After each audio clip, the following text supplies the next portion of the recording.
Hi.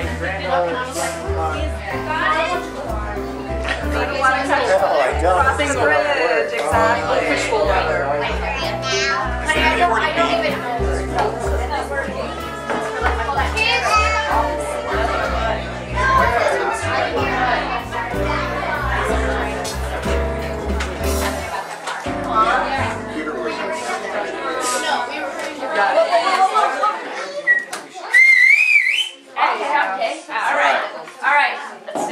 Okay, everybody, do we have quiet? Please, quiet, everybody. Because we're going to try what's called a moment of silence. And in order to achieve that, we need to have silence. So we're going to have a quick moment of silence, and we're going to just be silent for Van for a moment so he can hear us, because he can hear us in silence.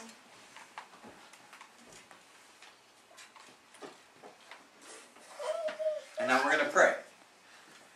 Heavenly Father, look down upon us today, gathered as a family and friends and loved ones.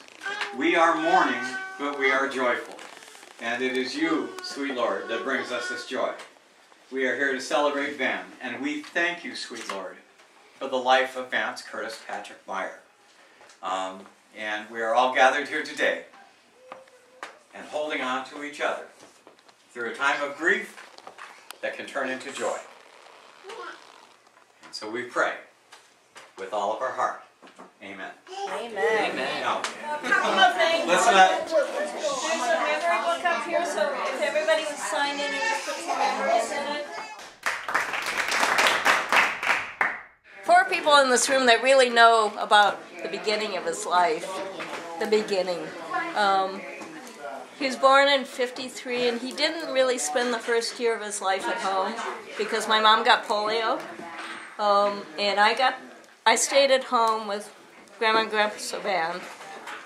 He went out to White Bear Lake to live with Aunt Lorraine and Uncle Benny for a year until Mom got out. She was in sheltering arms with the polio, and when she got out, he came home. So the first year of his life, he didn't really live with us at all. And on the slideshow that's out there, there's a picture of the house he lived in out in White Bear Lake. It's kind of cool.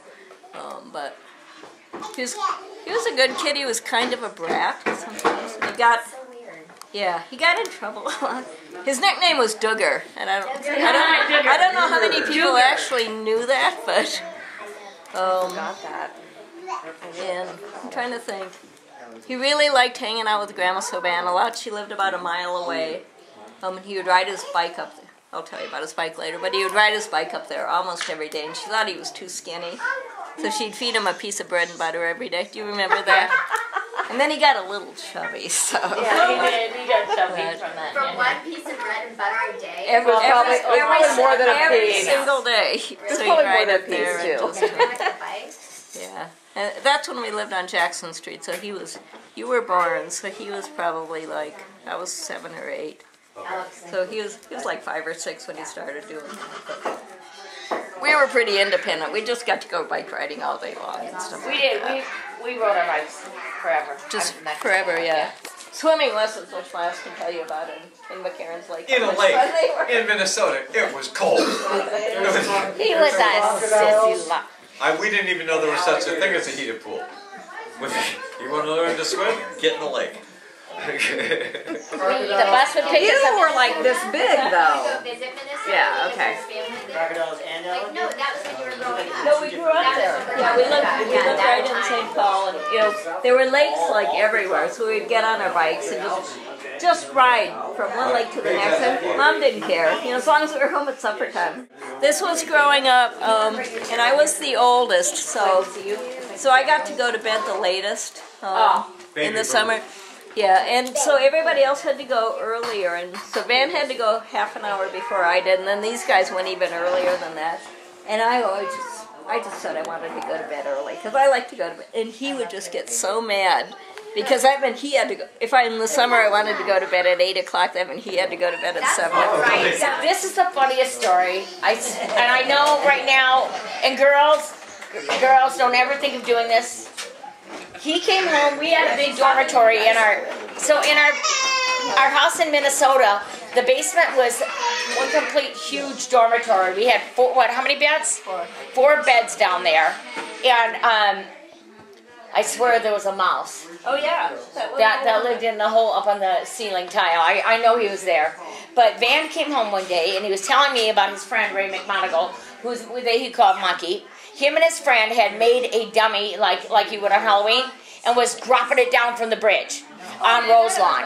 And it's just, right now, don't ever do that. It's bad. But however, having said that, we cried. We laughed so hard. I can picture laying on the bed and him telling the story, and I was just laughing. I couldn't wait. Because he was the coolest. He was 2 years older than me, and he was cool. The other piece, speaking of going to the bathroom, I'd be in the bathtub, and that's when he decided he wanted to go poop. My favorite is the last few years talking to him on the phone, and I don't like to talk on the phone. He didn't like to talk on the phone, but we would sit there, and I'm like, oh, this is gonna be good. I'd go and get my wine, and I'd sit outside on my deck, and we'd laugh and laugh.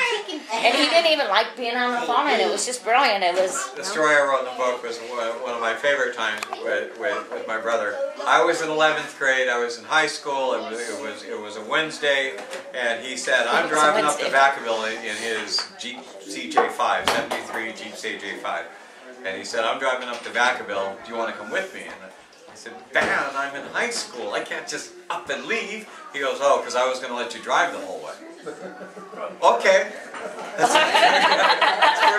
I ditched high school, and I drove the full 400 miles. It was an absolute Also, don't blast. ever do this. This is back in the day. On a learner's permit. They did that. Well, that was legal then.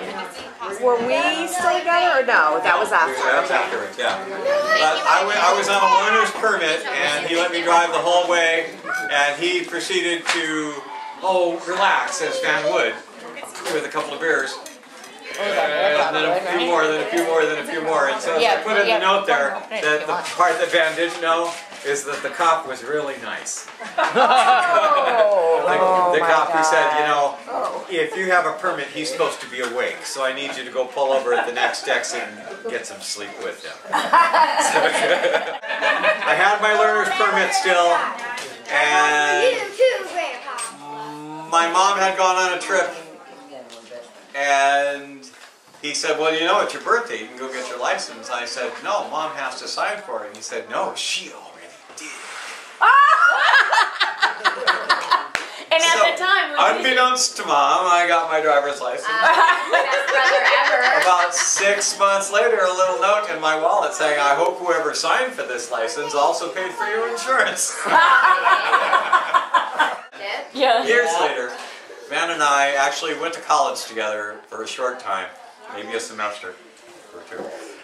Spokane Community College, and him and I were driving down Division Street, I think, in Spokane, and I saw a sign and looked behind me. He was driving the truck, and I saw a sign, looked behind, and it said, "Dollar pictures all day long."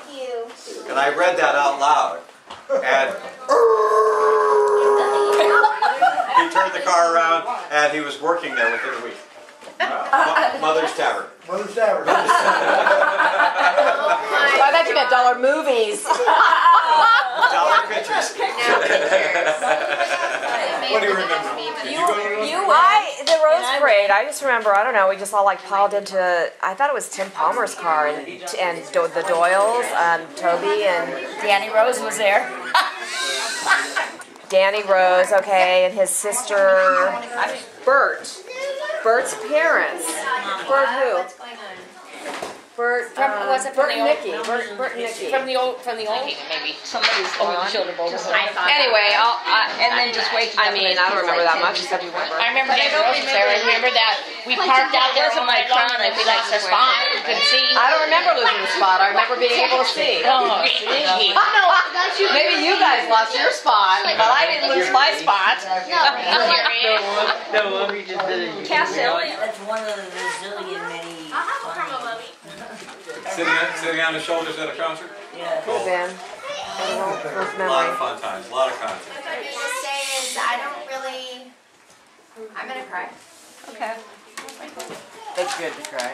We remember so much of you, but you were so little. That's what I was gonna say. Yes. It's like the years that I was with him the most, I was the youngest. I don't really remember a lot. Yeah. But You were cute. my favorite first memory is when I at Kristen's wedding. Oh yeah, it was a good time. Right now, Which was amazing, and I feel so grateful that she had me and that he helped try to foster, not try to, foster a relationship. And that at her wedding was the first time I had seen him in many years, and that he made amends to me, and that was really pretty crucial because it was like the beginning of a new relationship, and that was a special memory. And then my next nice memory, really good memory is Well, remember the wedding? You and I went up to the wedding. We both got nervous together. yeah. That was awesome. Yeah. And like running, like that was my first time being in Spokane as an adult, really. Beautiful. And that's where I was born. When he got sick, when he had a stroke last January, this is just a sweet, tender story, but just feeling sad and concerned for him, and I was crying, and I hadn't really ever cried with him before, and he was comforting me in like just a really tender way that a dad would do, but I hadn't really had that experience before. Sitting bedside with him when I went up for his surgery at that time, I was doing like Q&A with him. Like I brought a paper and a pen, and I was like, "What's your favorite food? What's your favorite drink? What's your favorite song?" Like asking him, and he was just like, "Okay, you know, like, are you taking notes?" And I'm like, "Yeah, I'm taking notes." And then he was crying, and he was like, "I can't believe I'm crying in front of you." And I was crying too, but he couldn't see because he had lost his vision. And I'm like, "Yeah, I can't believe you're crying." Ready, begin. Best back rubs in the world, ever, that you could ever have. What else? Okay, so I'm supposed to share this story for Michelle, who couldn't make it, who's my sister, who's also his daughter. And it's just a funny story. And she said that, so he had a stroke like 6 years ago and lost most of his vision, but could still kind of see. And then had a stroke. I said he had a stroke about 6 years ago and lost most of his vision, but he could still see a little bit. And then, I don't know, about a year and a half ago, he lost all his vision. So me and her would do his shopping, and he always had cheese on his list, so we would always get him sliced cheese. But this time, she bought him like the Tillamook sliced cheese, so it's like a perfect square. And he thought it was just a brick of cheese, so he was shredding it. Hold on. He was shredding it on the shredder. Shredding it. And he kept calling her to yell at her because there's little pieces of paper in his cheese. Because there's paper in between each slice. No. Yeah, that was hilarious. Oh, wait a minute. Can I help you with that story? Yeah. When they were growing up, I'm just gonna help you with that cheese story. So when we lived in actually Simi Valley, and we either had to do dishes or make lunches. Or was it Minnesota? See, it was in Simi, and we had to make lunches even for Dad. And I thought I was really funny, and I would leave the paper on the cheese, the plastic on the cheese. So because I was messing with everyone, so I'd make their sandwiches, and the plastic would be on the cheese. So that's what brought the memory. And even Chunks of butter. and Grandpa Dio. He's in a business lunch with people, professionals, really important business lunch, and he goes to take a bite of his sandwich, and it's got plastic on it. And I was in so much trouble when he got home.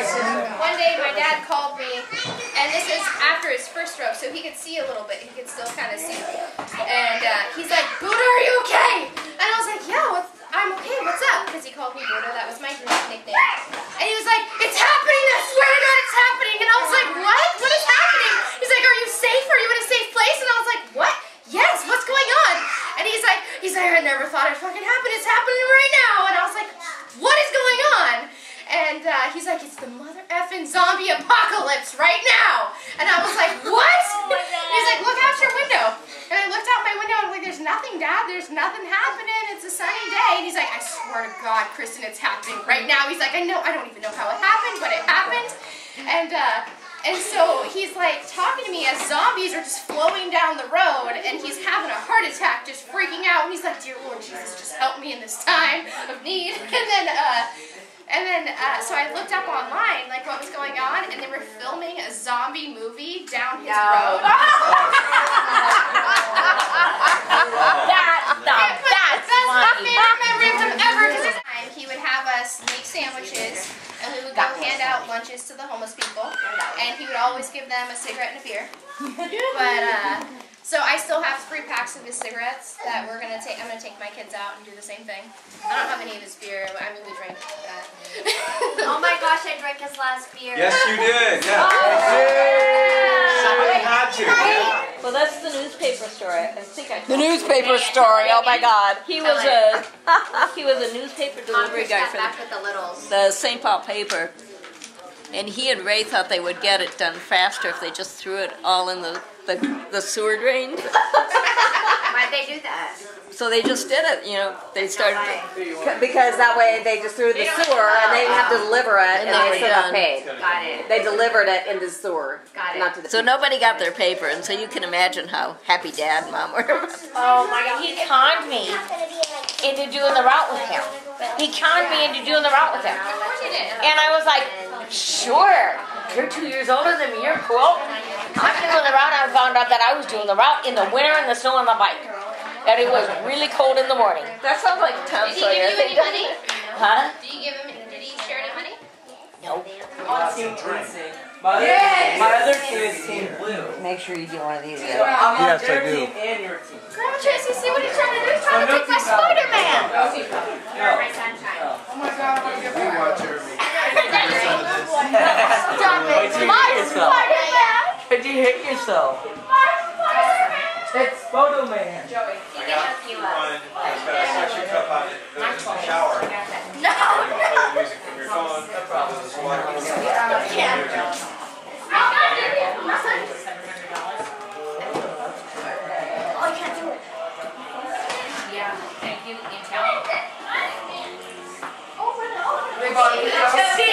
Who said you are my sunshine? I want to know who said you. Who chose you are my sunshine? Oh my God. Dad.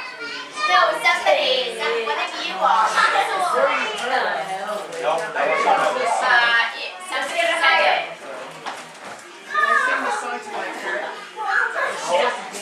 My mom, my dad.